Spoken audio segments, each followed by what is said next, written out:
विदिशा। शनिवार दोपहर को कलेक्ट्रेट के बेतवा सभागार में एडीएम अनिल डामोर और अन्य कर्मचारियों द्वारा 1 मई से प्रारंभ हो रही जनगणना के प्रदर्शन की प्रक्रिया के बारे में जानकारी दी। उन्होंने बताया कि जनगणना निर्देशालय द्वारा कराई जा रही इस प्रक्रिया के लिए कर्मचारियों को प्रशिक्षण भी दिया गया था। घरों की सूची तैयार करने की प्रक्रिया 1 मई से प्रारंभ होगी। साथ ही ऐसा विराट कोहली अब तक की गई जानकारी से भी अवगत कराया गया। ये भी बताया कि प्रत्येक व्यक्ति ऑनलाइन इस प्रक्रिया को खुद भर सकते हैं और सत्यापित कर सकते हैं।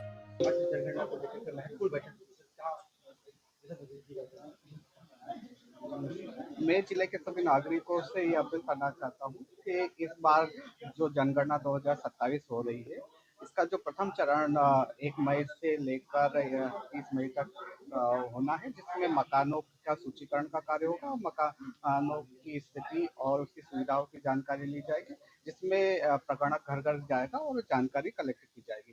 इस बार जनगणना निदेशालय के द्वारा एक आम नागरिकों को एक विशेष सुविधा भी दी गई है कि वे 16 अप्रैल से लेकर 30 अप्रैल के बीच में अपनी स्वगणना अपने मोबाइल के माध्यम से भी कर सकते हैं। ये सुविधा इसलिए दी गई है कि बहुत सी बार ये होता है कि प्रगणक जब घर जाते हैं तो बहुत सारे ऐसे आम नागरिक भी रहते हैं कि जो जॉब करते हैं या व्यवसाय करते हैं, तो वो उस समय उपलब्ध नहीं हो पाते हैं।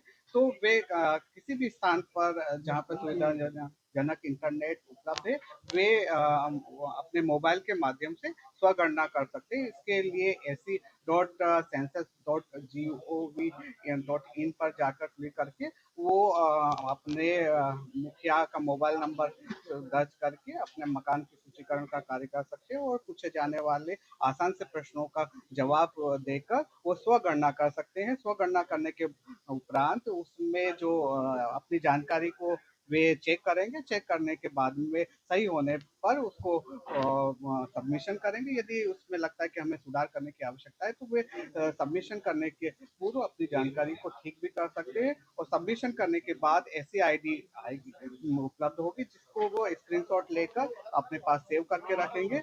जब इन मकान सूचीकरण के लिए मई महीने में अपना प्रगणक उनके घर आएंगे, तो उस नंबर को दिखाएंगे, तो उसके आधार पर प्रगणक उस जानकारी को वेरीफाइड कर लेगा और ये जानकारी पोर्टल पे चली जाएगी। जिनके घर है उनके लिए तो गणना होगी, जो बेघर है सर उनके लिए किस तरीके का प्रावधान रहेगा? उसके लिए भी जनगणना निदेशालय के लिए पृथक से एक